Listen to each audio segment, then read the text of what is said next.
Gente boa e bonita, boa noite, boa tarde ou bom dia. Comecemos com um tema relativo à antropologia, especificamente sobre cultura. Nessa primeira parte, nesse primeiro vídeo, vejamos a origem do conceito de cultura até chegar àquilo que nós chamamos de conceito antropológico de cultura. Pois bem, no senso comum, nós associamos cultura com o sinônimo de erudição, como se uma pessoa culta fosse uma pessoa que tivesse um repertório ou um conhecimento muito amplo sobre as coisas. Bem, não é bem assim.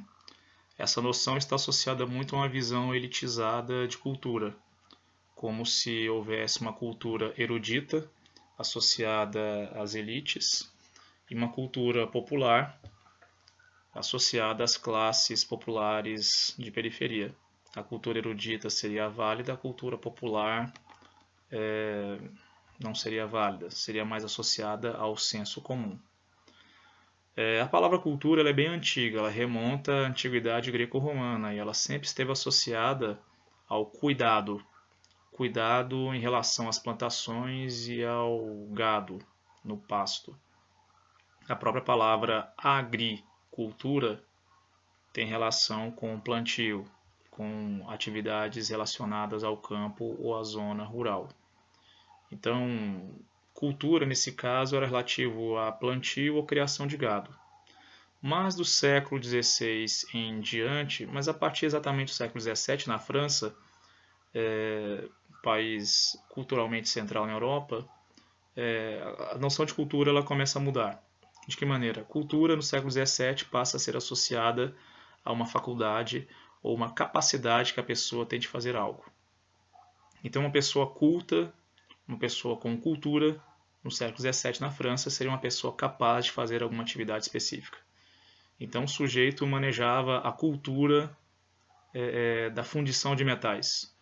Um sujeito dominava a cultura da produção de ferramentas. Um sujeito manejava a cultura da produção de carruagens.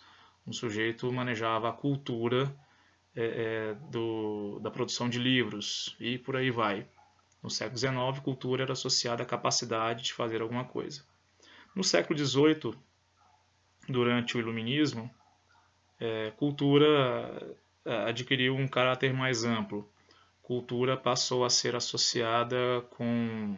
Primeiro, ela foi diferenciada de natureza. Natureza em oposição à cultura.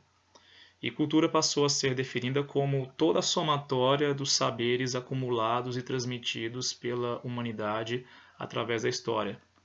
Essa é a definição iluminista que teve grande influência na primeira definição antropológica de cultura que nós veremos mais adiante.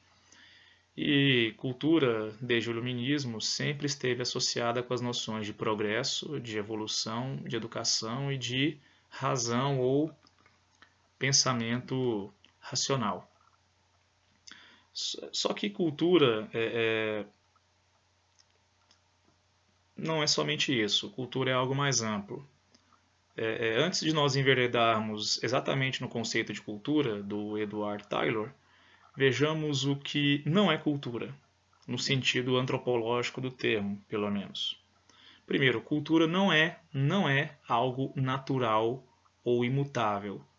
Algo que foi estabelecido, que foi dado, ou algo que esteja gravado em nosso DNA, algo determinado pela natureza. Não.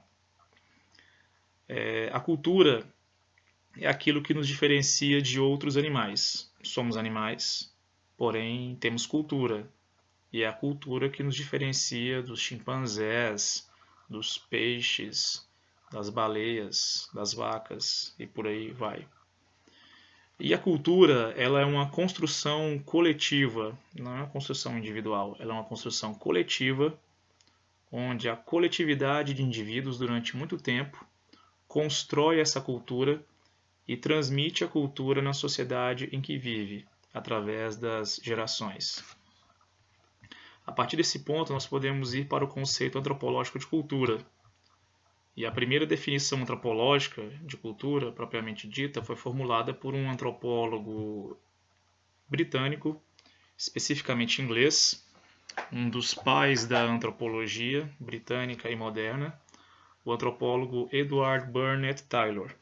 Esse Tylor fazia parte da primeira corrente teórica da antropologia, que é o evolucionismo cultural, uma perspectiva filosófico-científica que hierarquizava as culturas e as sociedades. Então, as sociedades e as culturas europeias hierarquicamente estavam acima das culturas e das sociedades de outros povos fora da Europa, tipo América Latina, África, Ásia e Oceania. Então, essas culturas, todas elas tinham como referência o padrão europeu, que era desenvolvido como sinônimo de evoluído. E todas as sociedades que estavam hierarquicamente abaixo dos europeus, latino-americanos como nós, africanos, asiáticos e oceânicos, poderiam evoluir, se desenvolver, para chegar no mesmo nível ou próximo do parâmetro evolutivo e de desenvolvimento europeu. Então o Tylor, T-Y-L-O, Tylor, T-Y-L-R-O, Tylor, isso, desculpe. O Tylor, ele era um dos que hierarquizavam a noção de cultura, mas ele também nos trouxe a definição fundamental de cultura na antropologia. E a partir dela, nós definimos cultura em diante. Cultura para o Tylor era todo um complexo de crenças, conhecimentos, arte, moral, leis, costumes, que nós somos capazes de aprender como integrantes de uma certa sociedade. Aprender como integrantes de uma certa sociedade, ou seja, ele desnaturalizava o conceito de cultura. A cultura não era algo natural, estático, inato. A cultura era algo aprendido por nós nas sociedades onde nós nascíamos e naquelas onde nós nos formávamos. Então, atente-se a isso. A definição antropológica de cultura primeiro parte do Edward Burnett Tylor. Apesar de evolucionista, ele deixa para nós a noção de cultura como esse todo complexo, leis, costumes, práticas, que nós aprendemos, adquirimos com a convivência, com a socialização com outros indivíduos em nossa sociedade. Ou seja, a cultura é algo que nós aprendemos e assimilamos durante a vida. Ela não é algo natural ou dado pela natureza. Daqui a pouco continuamos.